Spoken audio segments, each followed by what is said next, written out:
एक और खास मेहमान एएसपी के अध्यक्ष हैं, लोकसभा सांसद हैं चंद्रशेखर आजाद रावण, मेरे साथ इस चर्चा में जुड़ गए हैं।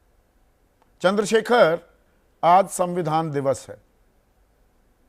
संविधान जो देश की आत्मा है, ये मैं 5वीं बार कह रहा हूं पर कहना जरूरी है, उस पर तो आज हम कोई खास चर्चा करते दिखे नहीं। लोकसभा में तो कार्रवाई ही स्थगित थी, लेकिन संबल में जो हो रहा है, जो सोच थी बाबा साहेब भीमराव अंबेडकर, बाकी फाउंडिंग फादर्स की संविधान बनाते वक्त, उसी राह पर हम चलते दिख रहे हैं क्या?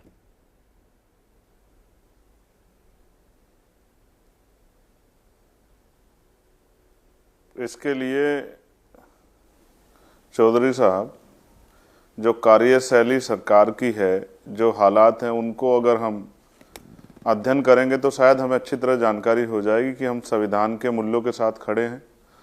संविधान के बनाने के साथ जो सोच थी, जो लक्ष्य थे, उनकी तरफ बढ़ रहे हैं।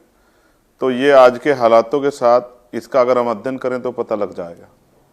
और अगर मेरे नज़रिए से आप जानना चाहें तो हम उससे कोसों दूर हैं जिस बात के साथ फाउंडर फादर्स ने और उनमें डॉक्टर बाबा साहब अम्बेडकर ने एक प्रयास किया था कि देश एक सूत्र में बंध के और आगे बढ़े, तरक्की करे और मुख्य धारा में हर व्यक्ति जुड़े, अंतिम व्यक्ति तक सुख सुविधा और सम्मान का जीवन पहुंचे।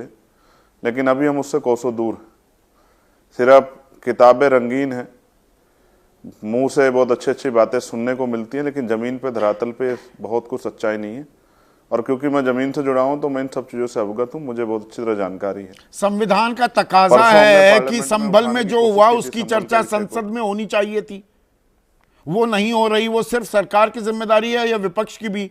विपक्ष भी बात बात पर तुनक मिजाजी करके बाहर निकलने, वॉकआउट करने में ज्यादा तत्परता दिखाता है।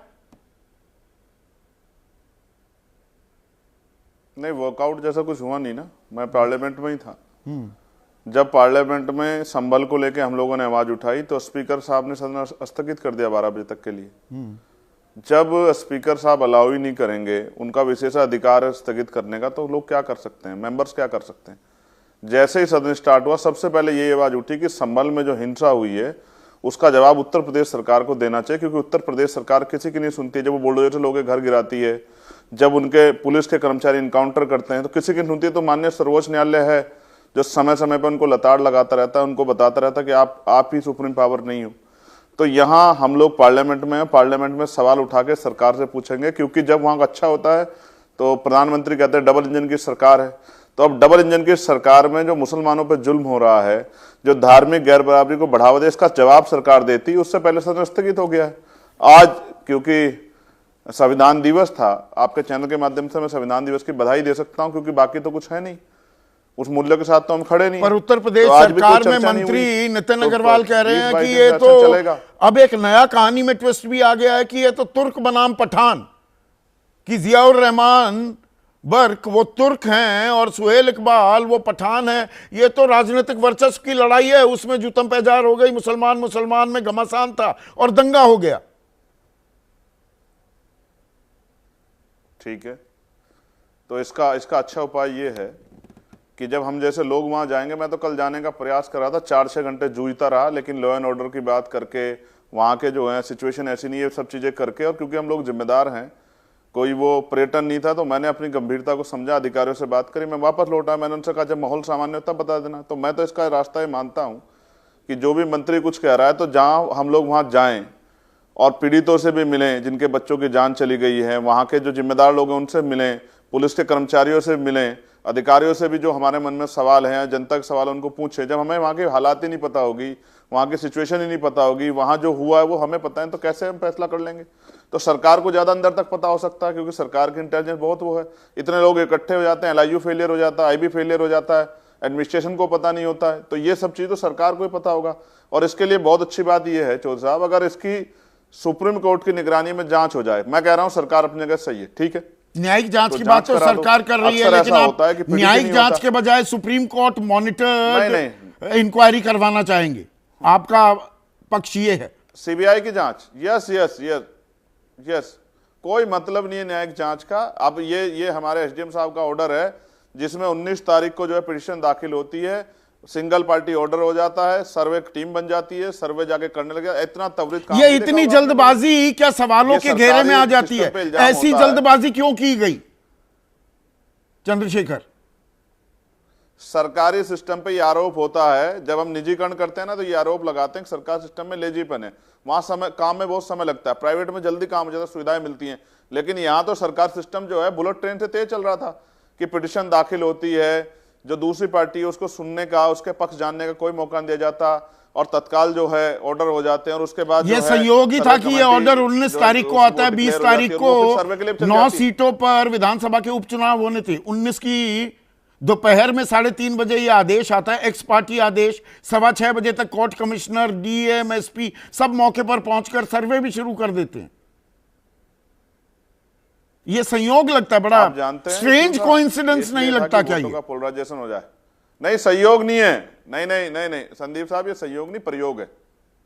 ये प्रयोग है भारतीय जनता पार्टी का। और जब उन्होंने किया तो मैं मुस्लिम समाज को वहां समझदारी के लिए धन्यवाद दूंगा कि उन्होंने समझदारी दिखाई और कहा भाई कर लो सर्वे, कोई दिक्कत नहीं।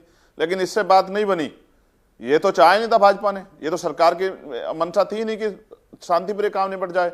ज्ञान व्यापी में सर्वे हुआ, अयोध्या का फैसला कुछ भी नहीं हुआ, पत्ता भी नहीं हिला। तो 24 को क्यों हो गया? कोर्ट का ऑर्डर हम लोग मानते हैं। अगर एक बार देखिए ना, नहीं एक बार अगर सामान्य साधारण तरीके से, शांतिपूर्ण तरीके से काम मुकम्मल हो गया तो 24 को कैसे हो गया दंगा? ये अपने आप में सवाल नहीं है क्या फिर?